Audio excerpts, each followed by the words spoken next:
শুরু করছি আল্লাহর নামে, যিনি পরম করুণাময়, অতি দয়ালু। আলিফ লাম রা, এগুলোর সুস্পষ্ট গ্রন্থের আয়াত। আমি একে আরবি ভাষায় কোরআন রূপে অবতীর্ণ করেছি, যাতে তোমরা বুঝতে পারো। আমি তোমার নিকট উত্তম কাহিনী বর্ণনা করেছি, যেমতে আমি এ কোরআন তোমার নিকট অবতীর্ণ করেছি। তুমি এর আগে অবশ্যই এর ব্যাপারে অনবহিতদের অন্তর্ভুক্ত ছিলে। যখন ইউসুফ পিতাকে বলল, পিতা, আমি স্বপ্নে দেখেছি 11টি নক্ষত্রকে, সূর্যকে এবং চন্দ্রকে। আমি তাদেরকে আমার উদ্দেশ্যে সেজদা করতে দেখেছি। তিনি বললেন, বৎস, তোমার ভাইদের সামনে এর স্বপ্ন বর্ণনা করো না, তাহলে তারা তোমার বিরুদ্ধে চক্রান্ত করবে। নিশ্চয় শয়তান মানুষের প্রকাশ্য। এমনিভাবে তোমার পালনকর্তা তোমাকে মনোনীত করবেন এবং তোমাকে বাণীসমূহের নিগুড় তত্ত্ব শিক্ষা দেবেন এবং পূর্ণ করবেন স্বীয় অনুগ্রহ তোমার প্রতি ও ইয়াকুব পরিবার পরিজনের প্রতি, যেমন ইতিপূর্বে তোমার পিতৃপুরুষ ইব্রাহিম ও ইসহাকের প্রতি পূর্ণ করেছেন। নিশ্চয় তোমার পালনকর্তা অত্যন্ত জ্ঞানী, প্রজ্ঞম। অবশ্য ইউসুফ ও তার ভাইদের কাহিনীতে জিজ্ঞাসুদের জন্য নিদর্শনাবলী রয়েছে। যখন তারা বলল, অবশ্যই ইউসুফ ও তার ভাই আমাদের পিতার কাছে আমাদের চাইতে অধিক প্রিয়, অথচ আমরা একটা সংহত শক্তি বিশেষ। নিশ্চয় আমাদের পিতা স্পষ্ট ভ্রান্তিতে রয়েছেন। হত্যা করো ইউসুফকে কিংবা ফেলে আসো তাকে অন্য কোন স্থানে। এতে শুধু তোমাদের প্রতি তোমাদের পিতার মনোযোগ নিবিষ্ট হবে এবং এরপর তোমরা যোগ্য বিবেচিত হয়ে থাকবে।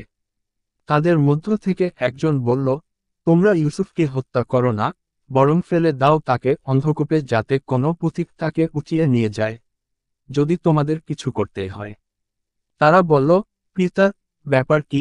আপনি ইউসুফের ব্যাপারে আমাদেরকে বিশ্বাস করেন না? আমরা তো তার হিতাকাঙ্ক্ষী। আগামীকাল তাকে আমাদের সাথে প্রেরণ করুন, তৃপ্তিসহ খাবে এবং খেলাধুলা করবে এবং আমরা অবশ্যই তার রক্ষণাবেক্ষণ করব। তিনি বললেন, আমার দুশ্চিন্তা হয় যে তোমরা তাকে নিয়ে যাবে এবং আমি আশঙ্কা করি যে বাঘ তাকে খেয়ে ফেলবে এবং তোমরা তার দিক থেকে গাফিল থাকবে। তারা বলল, আমরা একটি ভারী দল থাকা সত্ত্বেও যদি বাঘ তাকে খেয়ে ফেলে, তবে আমরা সব হারালাম।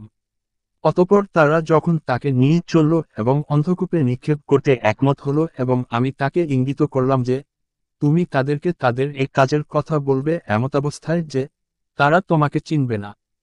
তারা রাতের বেলায় কাঁদতে কাঁদতে পিতার কাছে এলো।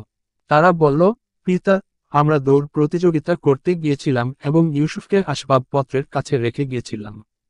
অতঃপর তাকে বাঘে খেয়ে ফেলেছে। আপনি তো আমাদেরকে বিশ্বাস করবেন না, যদিও আমরা সত্যবাদী। এবং তারা তার জামায় কৃত্রিম রক্ত লাগিয়ে আনল। বললেন, এটা কখনোই নয়, বরং তোমাদের মন তোমাদেরকে একটা কথা সাজিয়ে দিয়েছে। সুতরাং এখন সবর করাই শ্রেয়।